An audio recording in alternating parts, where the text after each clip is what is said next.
A ver, situémonos en Perú, año 2026, un país que está de verdad al borde y que se asoma a una elección presidencial que es mucho, pero mucho más que una simple votación.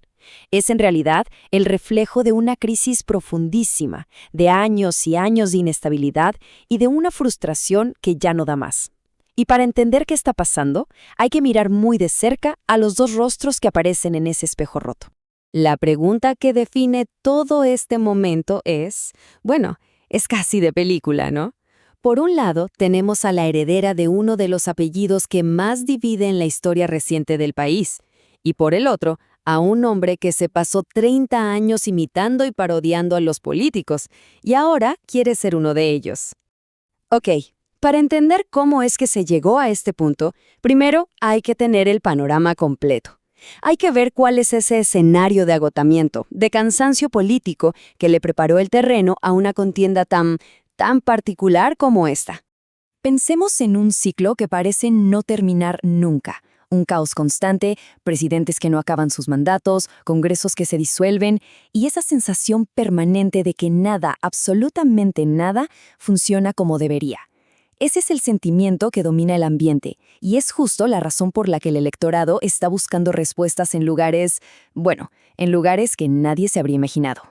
Ahora, aquí viene lo interesante de verdad, la incertidumbre. Las encuestas nos muestran un panorama súper volátil, pero fíjense bien en esa porción gigante del gráfico. Entre el 30 y el 40% del electorado todavía no sabe por quién votar. Este es el grupo que, literalmente, va a decidir el futuro del país. Vamos a analizar a la primera protagonista de esta historia. Una figura que, para bien o para mal, ha sido una constante, una cara conocida en la política peruana por más de una década. En medio de todo el caos, su mensaje principal es bastante simple y directo. Ella representa la experiencia, la estructura y, más que nada, el orden. Se posiciona a sí misma como la única política profesional que puede, de verdad, tomar las riendas del país. Ojo, esta es su cuarta postulación. La cuarta. Esto nos dice que tiene una base de seguidores increíblemente leal. Pero, y este es un gran pero, su mayor obstáculo es el famoso antivoto. Este es un concepto clave en Perú. Significa que hay un pedazo enorme de la población que no solo no la apoya, sino que votaría por quien sea, con tal de que ella no gane. Su estrategia entonces es clarísima, convencer a ese mar de indecisos de que ella es la única opción seria. Y miren, esta frase de un analista político lo resume a la perfección. Su mayor fortaleza, que es el legado de su apellido para sus seguidores, es también su mayor debilidad para sus detractores. Su verdadera batalla al final es contra la sombra de su propio nombre. Bueno, ahora pasemos al otro lado del espejo, al hombre que pasó de imitar presidentes en la tele a querer ser uno de verdad, montado en una ola de descontento popular. Si Fujimori es el orden, Carlos Álvarez es la disrupción total. Él no se presenta como parte del sistema, para nada. Se presenta como la herramienta para castigar al sistema desde adentro. Es, digamos, la voz del hartazgo. Su ascenso es fascinante, de verdad. Imagínense, 30 años en los que su trabajo fue básicamente ridiculizar a la clase política. Ahora usa toda esa credibilidad para conectar con la gente. No se mete a hablar de macroeconomía, no. Él habla de los problemas del día a día, la delincuencia en la calle, la corrupción que se siente en todas partes, y para demostrar que no es solo un personaje, ya empezó a presentar propuestas más serias sobre temas sociales. Entonces, aquí está el punto crucial.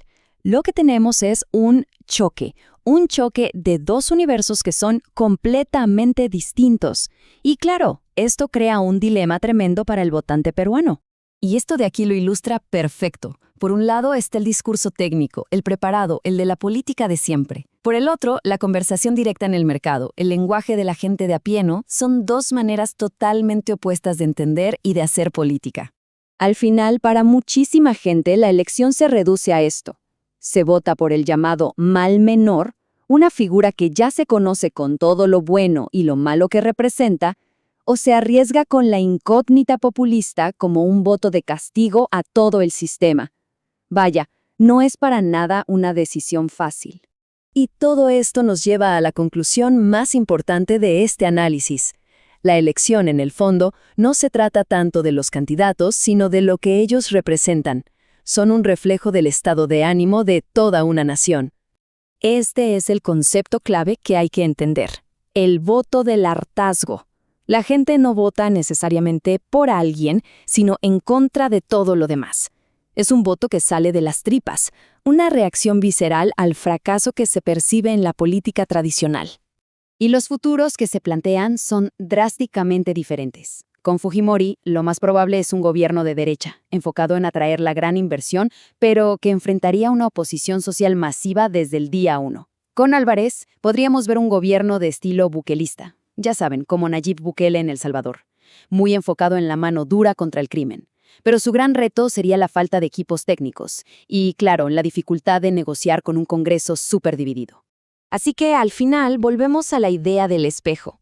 La decisión no es simplemente entre dos personas, sino entre dos visiones de la crisis y dos maneras de responder a ella. O se apuesta por la política de siempre o por una ruptura, quizá desesperada.